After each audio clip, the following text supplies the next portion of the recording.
Hello everyone, and welcome to Chapter 4 of Transformers Fall of Cybertron. Now before we begin, I'm going to start off by changing the difficulty level to hard. There's a reason I'm doing this. I'll explain what that reason is later, but for now, let's just begin Chapter 4, as Jazz and Cliffjumper try to find where Grimlock has gone.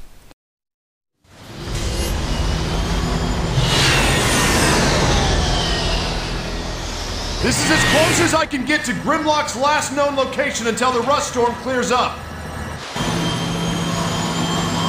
It'll have to do, Sideswipe. You ready, Cliffjumper? Always. Try not to have too much fun without me. Alright, just keep your channels open in case the rescuers need some rescuing. Let's do it. Press space to fist bump.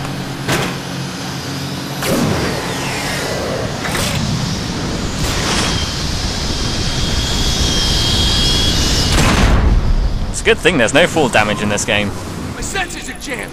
Optics barely working. Keep moving. We gotta find cover. Through here.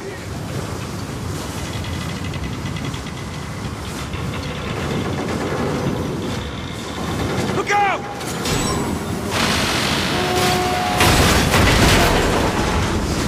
Sideswipe, this is Jazz. We're in, but stay close, okay? Will do. Sideswipe out. Cliffjumper, over here! So this chapter takes place in the Sea of Rust, which is basically sort of a large area of inhospitable desert, made of rust. Jazz, that ship's markings match the one that was stolen from the base. It's a good bet Grimlock used it. This doesn't look very stable. It's fine! I got the ship logs. Grimlock did use it. He and his team were tracking an energy spike here in the Sea of Rust.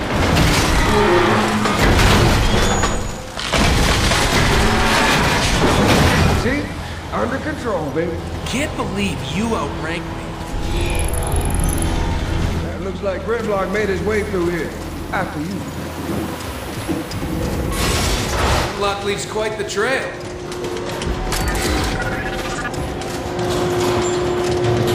Just tore through this metal like it was nothing. Cliff, we got company. Time to play hide and seek. Decepticons? Cloaking works best if you keep quiet. Sweep the area. We don't want any visitors like before. Yes, sir. Keep it down until we find out why they're here. Take him out. Oh, quietly. So as you can tell, this is a stealth section, and with stealth sections come execution moves. The new cloaker's working great. The door's sealed shut. I see an access tunnel behind all that junk. I'll take care of that. I'll take care of that after I go down here, because there's a tape cassette over here. Gotta get them all. Field recon transmission. I've reached the reservoir in question and sampled the liquid substance thought to be corrupted energon. In fact, initial tests are conclusive only in the negative sense. Substance in question is not dark energon. Repeat, it is not dark energon. All I can conclude at this point is that the substance appears to be some kind of byproduct created in the refinement of energon. To what end Decepticons are refining energon in this locale is undetermined.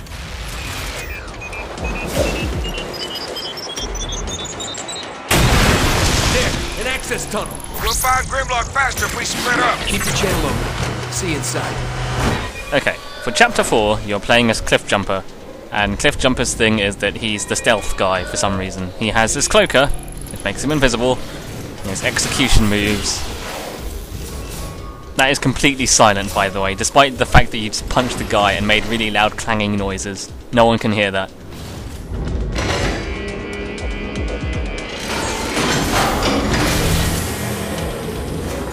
Jazz, you reading this? Keep your distance. Maybe we can ask him which way Grimlock went. It's like a dead end. I see a crane, but can't reach it. Any ideas? There's a control room on your left. Try over there. Over here, next to these boxes, there is a new weapon. We picked up the blueprint for this the moment we walked into this level. It is the subsonic repeater. It's a rapid-fire machine gun, but it's not very accurate, so it's basically a short-range thing. Does pretty good damage at close range, though. Decepticons are crawling all over this place. I get the sense they've been here for a while.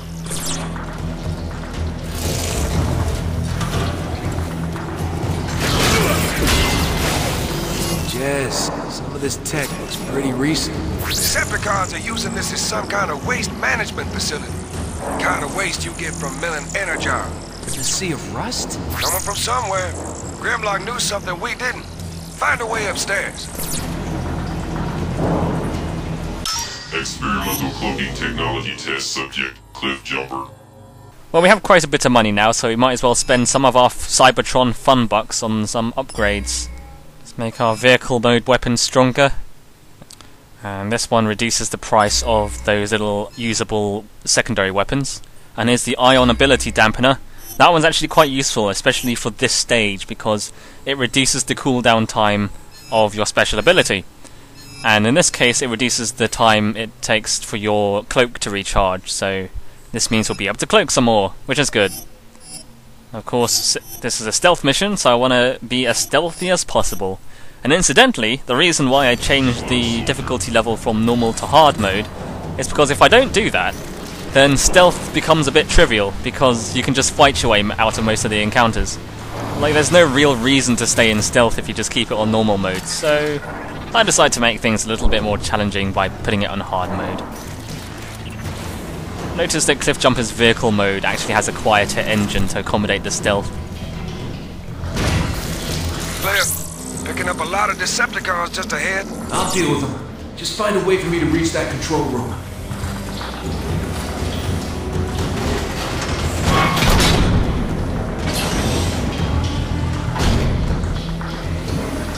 Find your way, Cliff. Hitch a ride on that trash compactor. I don't know what these little insect things inside the vents are supposed to be. I don't think they're Insecticons. They die the moment you touch them as well. Oh well. I wouldn't know what they are. I'm no cyber biologist. I don't like it. Just like that, Starscream takes control? Nah, he's no Megatron. Better than Shockwave. That guy gives me the creeps. And his pets. Oh, don't get me started. I saw what they did to those Autobots. Did he say Shockwave? Did he say pets? Alrighty, time for the first proper stealth section. You notice that Cliffjumper is crouching. While he is crouching, that means you are in stealth mode, which means you are currently undetected. You can stay behind these chest-high walls and they won't be able to see you. As far as I know, their vision is just sort of a cone that's in front of them, roughly. I don't know how far it reaches. I think you get more energon shards if you take out an enemy with stealth, rather than a regular kill.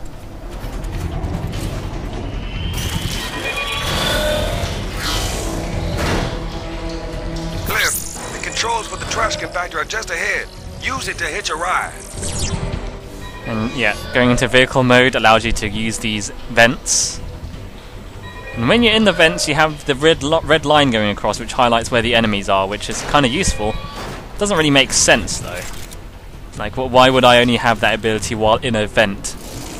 I don't know. These two guys, you have to wait for the right time for them to... There we go. So there's one more enemy on this level. Shouldn't be too hard to take him out.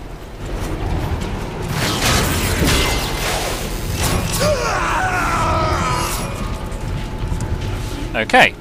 I don't think that was supposed to happen. Anyway. Even though that guy screamed in pain as he died, no one can really hear these stealth kills, although if you do a stealth kill too close to another enemy, they can hear it, but only if they're within line of sight. Like, if an enemy's looking away from you, and you take out...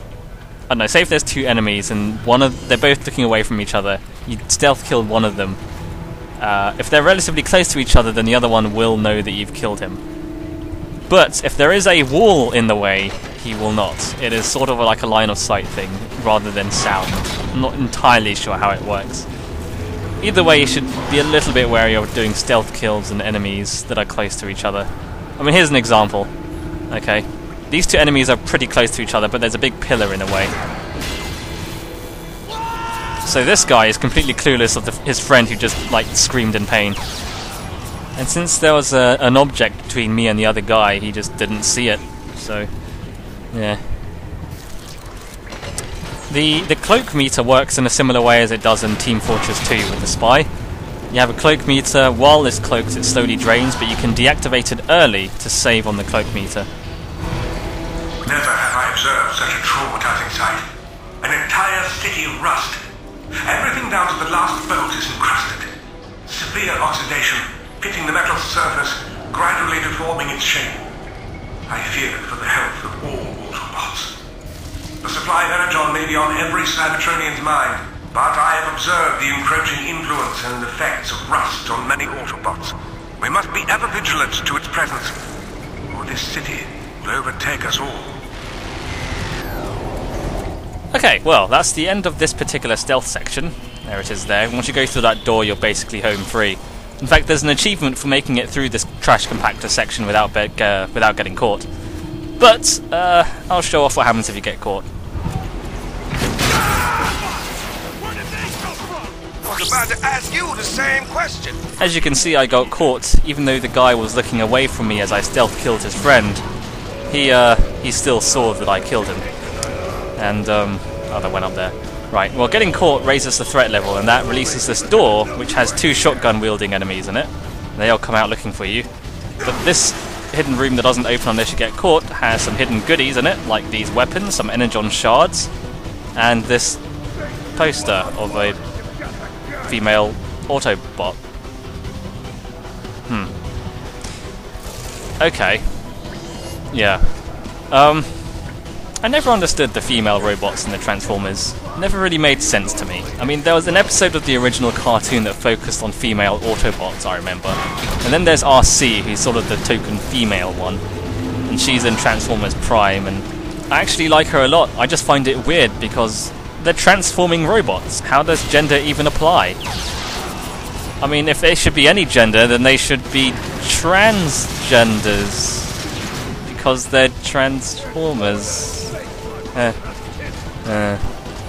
Anyway, as you can see, fighting them is generally a bad idea, but even though that they're aware of you, and are hostile and everything, you can still stealth kill them so long as you remain cloaked. Alright, now activate my Energon Recharger. That's the power-up I picked up earlier. I thought it just replenishes your health. It actually, like, sort of gradually replenishes health over a period of time. So I should have saved it for when I was in a combat situation, because it will keep healing you while you're taking damage, which is quite useful, actually. Okay, so there's one more enemy to take out, so let's finish him off. There you are.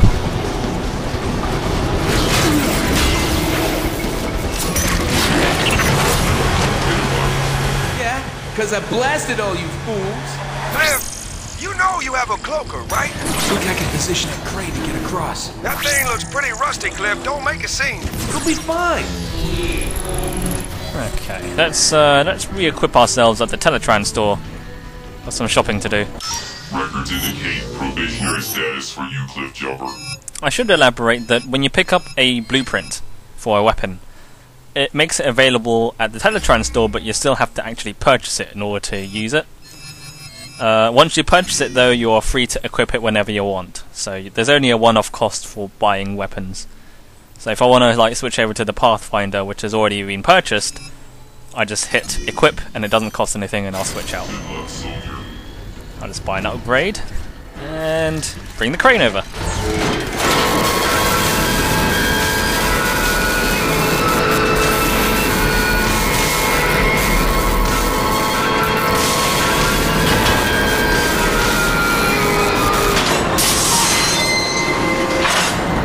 See? Yeah, that wasn't loud at all. Experimental cloaking technology test subject, Cliffjumper. I forgot to buy a heavy weapon, and I figured I might need it for this next part. And it doesn't cost anything, so... Good luck, soldier.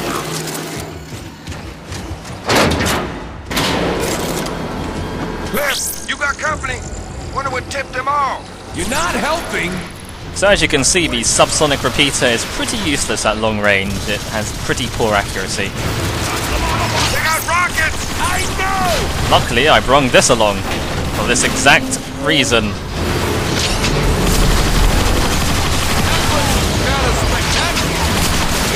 help here?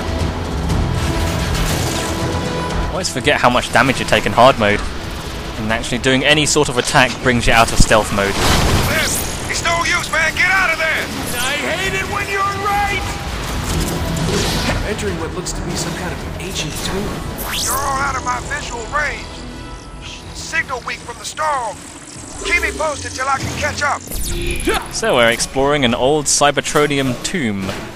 No doubt built centuries ago, if not millennia. You might say we're in uncharted territory. I made that joke because Nolan North voices Cliffjumper. What?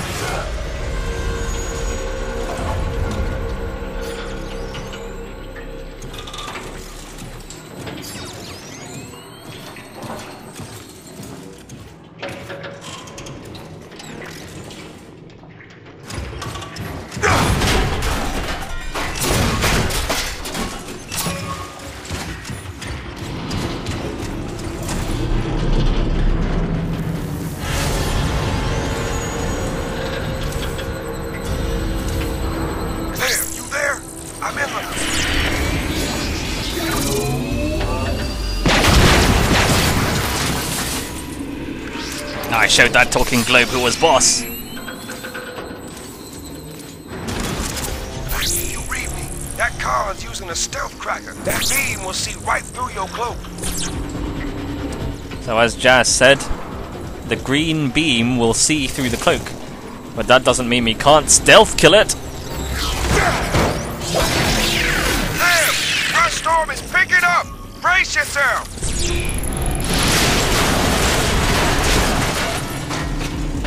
Jazz, you alright? Boy, be glad you're inside. This rust isn't doing my gears any favors. I hear more Decepticons. Time to go dark. Now, even though the green beam can see through your cloak, they also have a regular cone of vision, so it's still useful to stay cloaked.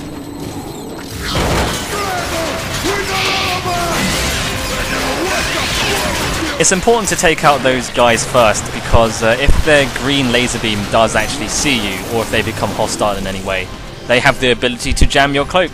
And if they jam your cloak, then you cannot go invisible, and you have to fight these guys head on. Not only that, but as you saw in that cutscene just now, if they do spot you, and they become hostile, they'll transform into battle mode. And you have to fight them, and they have really powerful weapons and a lot of health. So yeah, don't make them angry.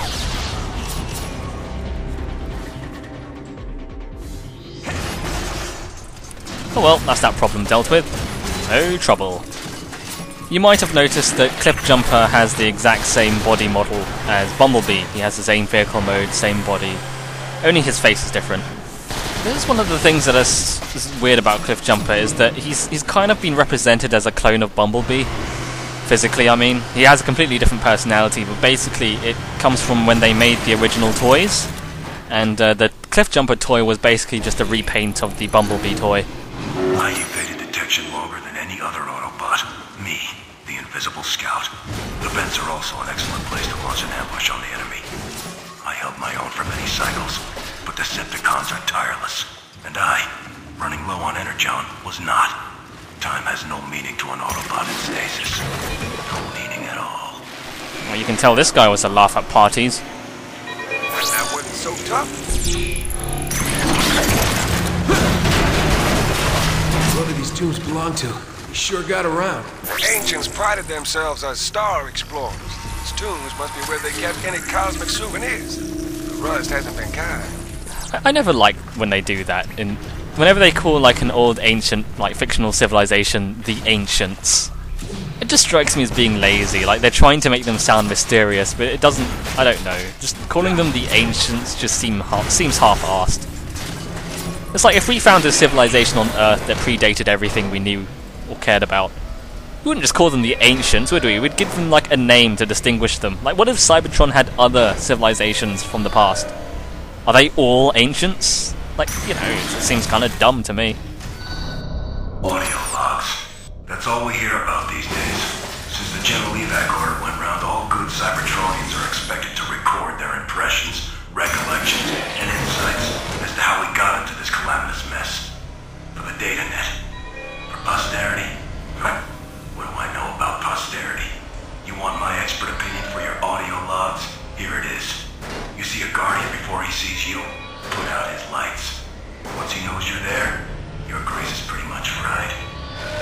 So now we know that those weird Cyclops things with the green laser beams that can see you are called Guardians. Ancient explorers, huh?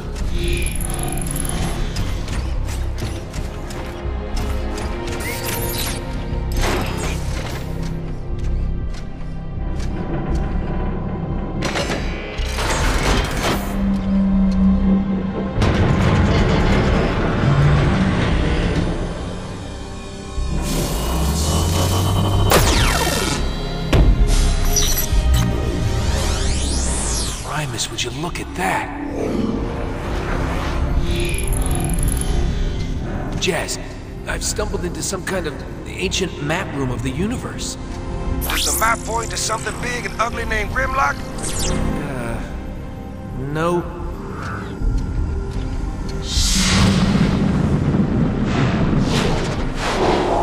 Jazz, you should see this place. It's beautiful. Oh, that's nice. Write a poem about it and move on.